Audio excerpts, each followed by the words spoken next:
Good morning everyone, good morning everyone. So I tried to go live like 3 times and kept getting interrupted. And then I was like, that's it, 3rd time's a charm. And I started to go live and then it started to rain. I was like, bugger it, I'm just gonna record. But I don't know if you can see, I've got an amazing rainbow over here somewhere. There was a dolphin out there before. Oh, it's such a beautiful morning. I wanted to just do a bit of an energy check-in. Wait while I lose Daisy. Bit of an energy check-in. We are in the final countdown for the winter solstice. It's Thursday today. The official shortest day of the year is Saturday, 21st. It's like 6 a.m, 5 a.m. in the morning or something. And a bunch of us are going to be crazy enough all over the country to go skinny dipping at stupid o'clock. That'll be fun. But it's one of those beautiful times of the year if you know how to use it, and debilitating times of the year if you don't. So I want to check in, how are you going at the moment?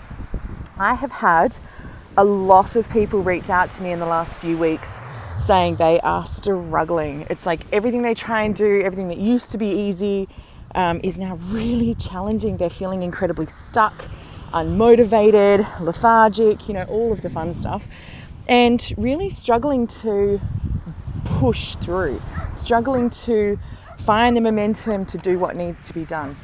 And my answer when they say, what can I do? What's a hack that you've got? What's an NLP technique? And my actual response is just rest, stop, go with your body wisdom.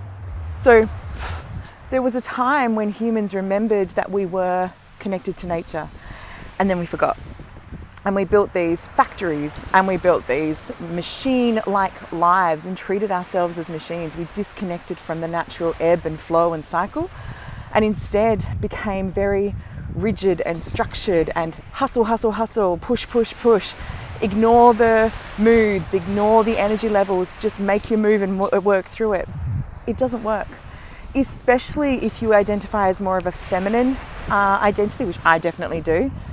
If you try and hustle and structure when your body is calling you back to the natural cycles of the world, you're going to break, you're going to burn out. It's a horrible thing. So I used to experience the most depression and anxiety at this time of year, and many people do. That was that SADS, seasonal affective disorder. It's a real thing. I think a lot of the symptoms we're seeing with depression, anxiety, ADHD, they are just symptoms of our lack of connection to nature. So this particular portal, and it's really, it's effectively the week leading up to it, so the week we've just had, and a few days after, tends to be the most intense, where it's so important. It's an invitation to you to turn inwards. It's an invitation for you to power down. Think about it. If we're in the northern hemisphere right now, if we're in a country where winter has snow, or if you're in an area where winter has snow, this is the time of year where, especially, back in the day, we would be celebrating the pagan rituals that are now called Christmas. Northern hemisphere, in their darkest winter solstice, the whole world shuts down. On 21st of December, the whole world shuts down so that they can, and what do? They stockpile food, they sit around and watch movies, they come together inside their home and do very, very little. That's what the winter solstice is actually asking us to do. That's what the pagan rituals and the people, when we were in tribes and caves, that's what we did. But we're smart humans now, and we live in the southern hemisphere, and this time of year is hustle time. It's end of financial year, it's tax time, it's the busiest time of the year because it's the middle of the year. So just get on with it, right? You shouldn't be tired, just get on with it. No. An opportunity that we have here in Australia is to reconnect with the southern hemisphere seasons and cycles. It's why, as part of the shamanic NLP training that I teach, I am coming at it from this, in particular, the southwest region of Western Australia. I have access to a lot of the ancient Indigenous rituals and customs and things, and I'd be teaching what's coming through from there, and most importantly connecting with this seasonal cycle. As a feminine, I am more connected with the seasonal monthly cycles. Masculines, sure, you have a day energetic cycle, so you tend to be able to push through a lot better, but whatever your energetic archetype is, if you're feeling yourself struggling at the moment, don't push through. Here's what I suggest. Number one, I want you to identify what are the non-negotiables. There are certain things that we just have to take care of. Like I still have to take Daisy for a walk every day. I still have to pay rent. I still have to remember to clean the house and take the rubbish out, right? I still have to do certain things. So I want you to put yourself on a care and maintenance mode. You know, when things are just on enough energy, there's just siphoning enough energy in to tick along, to get by. There's no building, there's no major projects, it's just base level maintenance. Make sure you're doing the minimum effective dose to get the things done that need to get done. The minimum effective dose, maintain the kids, maintain the house, maintain the business and the job, okay? If you are in a full-time career and you can't take time off, that's fine, but just don't push yourself to feel good when you actually don't. It's time to maintain the minimum and increase the self-care rituals. So today I'm at the beach with Daisy, which needed to be done, but I've allowed myself a little bit of cake to go with my swim, a little bit of gluten-free cake and a coffee to go with my swim. I also didn't force myself to go and swim at 6 o'clock in the morning when it's freezing cold and dark. I allowed myself to be a bit slower this morning and I didn't get down to the beach until 10.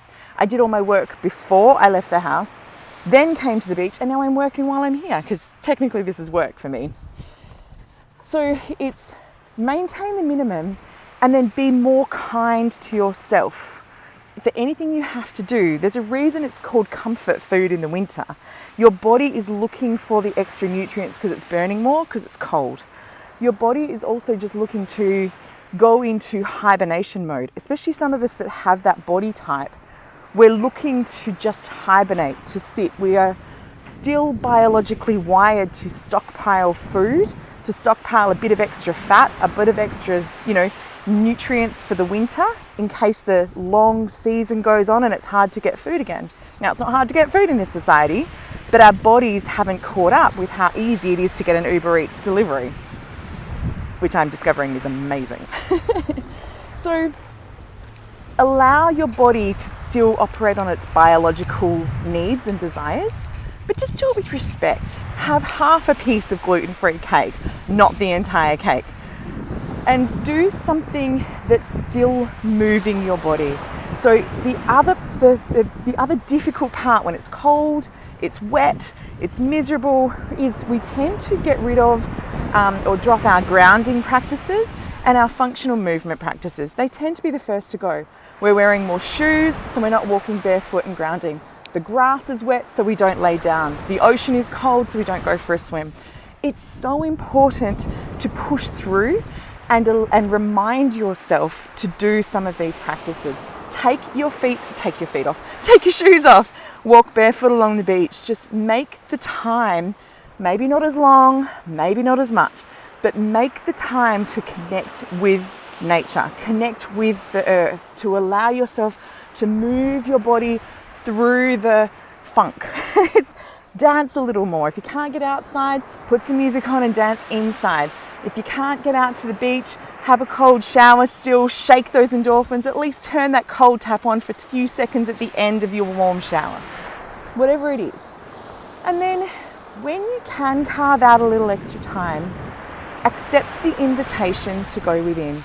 This is an amazing time of the year to really connect with your goals, with your life path, with what's coming up for you in the seasons ahead.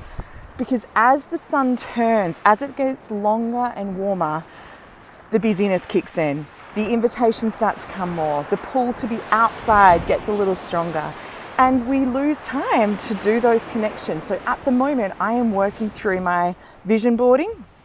I've got my cycles are coming up to a 20-year plan. So I'm actually mapping out on a massive big whiteboard, a big 20-year vision, making sure that my ideal average day is fully supported, my ideal average life, and then I map it all out and then I create a task list to work back from. So if you want help to do something like that, I can take you through. I've trained a range of practitioners that can take you through that now. So just reach out, happily put you in touch with one of them, and do something that helps connect with your ideal self, your ideal life, your ideal day, and following that heart soul pull. So I trust this is helpful. I trust you can get some value out of these little life hacks, these little seasonal hacks, and do something that nourishes you. Let me know how you go. What are your funk foods? What are your moments of movement? What are you doing that's going to nurture you, nourish you, and get you through? Until we speak, take care of you, take care of others, and take care of the greater good. Bye for now.